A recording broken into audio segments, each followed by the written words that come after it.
There are a couple of things around at the moment. I mean, I'm still getting emails, messages from people who believe that Alex Pretty deserved to be shot. They believe that he was threatening the lives of the officers who wrestled him to the ground, and then two of them fired shots into his prone body. The facts seem to me unarguably clear. The same in the South African context. There are still people who hold on to the conviction that there is a white genocide happening in this country, even though if one pays the slightest bit of attention to the facts — I know, fact, terrible word, some people don't like it.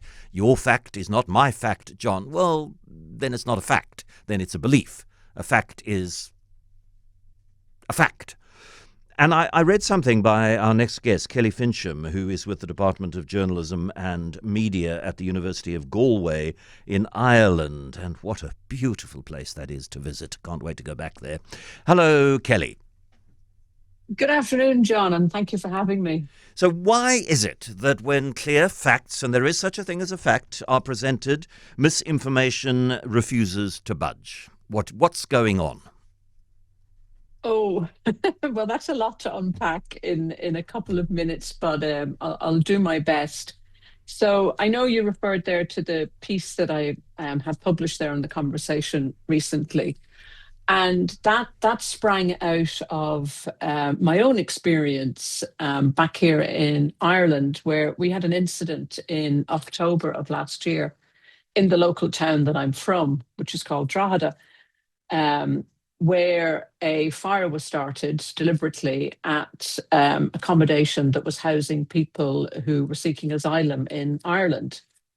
And the facts of the incident were very, very clear.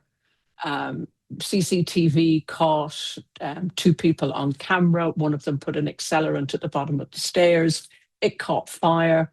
Um, it endangered people's lives quite significantly, but luckily the fire department was able to get there in time.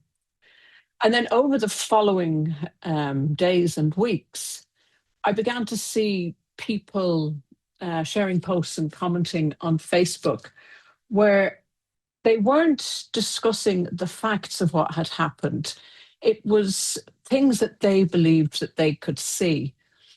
And it was that whole experience that made me think we need to have these conversations, because we often have them in academia and in research around why why misinformation thrives and why fact checking can't be the only solution. But I think I'm kind of on a bit of a mission here now, is that we need to take some of this research out and try and help people understand that the facts don't work if they're landing with people who already believe what an American sociologist has called deep stories.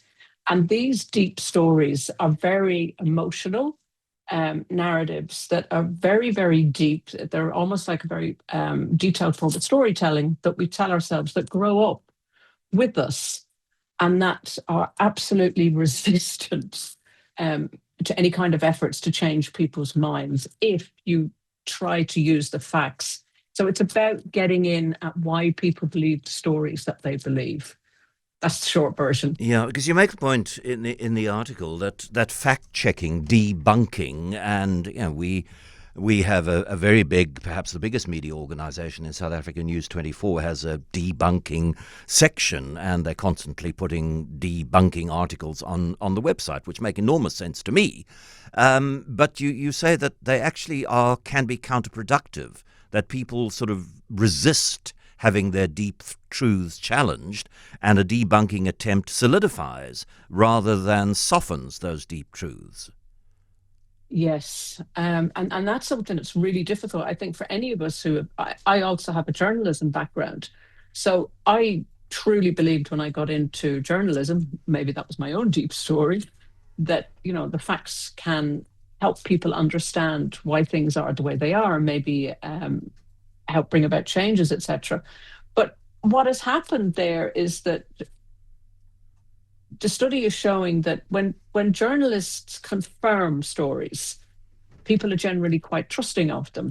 But when a journalist is saying, no, this is wrong, and here's the right information, there's a level of emotional trust that just vanishes. And then the other thing that comes out of work by a woman called Whitney Phillips is that the more you debunk information, the more you actually amplify it. And the more a message is amplified, the more likely it is for people to believe the underlying false narrative. And it gets really, really complicated very quickly. So fact checking is good, but is only part of the puzzle and has been seen to actually be counterproductive.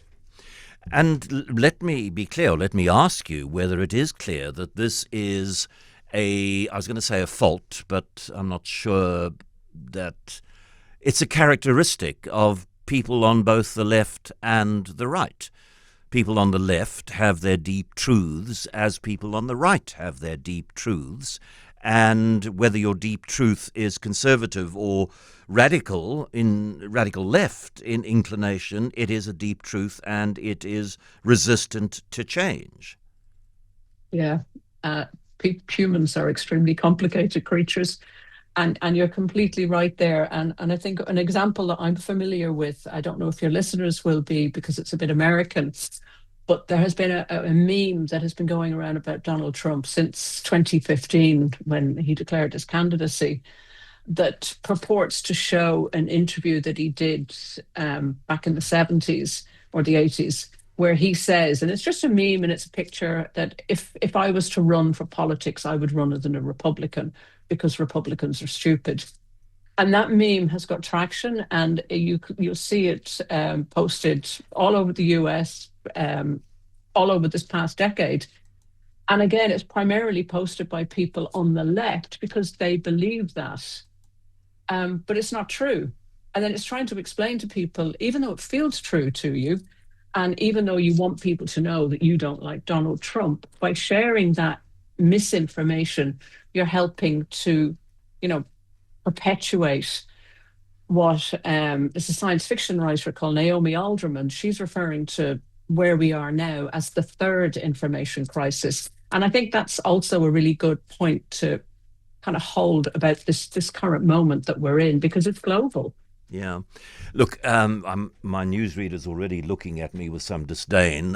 So very, very complex answer to my next question, but do it as quickly as you can, please. Is there any way that one can gently but firmly challenge a deep truth? Is there a way to go about it rather than say, oh, come on, the facts say the complete opposite. Come on. Yes, but it would be it'll definitely take longer than my answer. We have a couple of things I think that are going on that can be changed. One is very large online platforms, which is the new language that the EU uses around them, are helping accelerate the spread of misinformation. So if we had regulation around what could and couldn't be said on very large online platforms, we could start to rein that in. And it means that particularly my late mum, she used to go down a rabbit hole of misinformation just by looking for recipes on YouTube.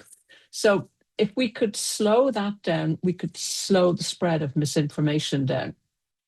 If we do more things like civics classes in schools, because we used to have them here in Ireland and in the UK, but they got withdrawn at some point in the mid-80s, kind of civics classes to help people understand how the society works, the voting system in their country works, and to help them understand where they can go for factual information. And I think the harder work then is kind of sitting down with your relatives and asking them why they believe the thing that they believe. So there's no point going in and attacking someone using a fact-based narrative because it won't work with them. But I think if you talk to them and try and understand, well, why is it you believe this thing that you believe? Here in Ireland, we have a huge issue with misinformation around immigration and housing. I